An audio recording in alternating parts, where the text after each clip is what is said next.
ઝાલોદ તાલુકા પંચાયત કચેરીના કમ્પાઉન્ડમાં મુકેલ વીજ ડીપીમાં થયો ભડકો।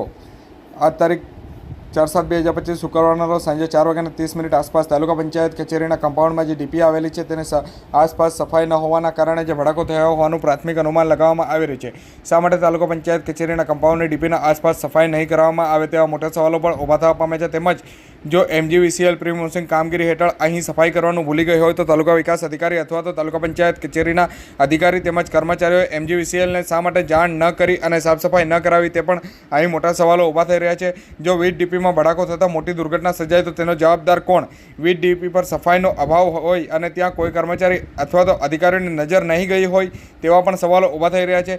વીજ ડીપીમાં ભડાકો થતાં આસપાસના કર્મચારીઓ તાત્કાલિક દોડી આવ્યા હતા। તાત્કાલિક MGVCLને જાણ કરાઈ હતી અને MGVCL દ્વારા સમારકામની કામગીરી પણ હાથ ધરાઈ હતી, પરંતુ આ વરસાદી માહોલ વચ્ચે આવું ખુલ્લું દેખાતું મોત, તેની આસપાસ કોઈ સેફટી નથી તેવું કોઈ મોત આનો ભોગ લે ત્યારબાદ જ શું MGVCL અને તાલુકા પંચાયતના અધિકારી કર્મચારીઓ આની સાફ સફાઈ કરાવશે તેવું હાલ નગરમાં ચર્ચાનો વિષય બનવા પામ્યો છે।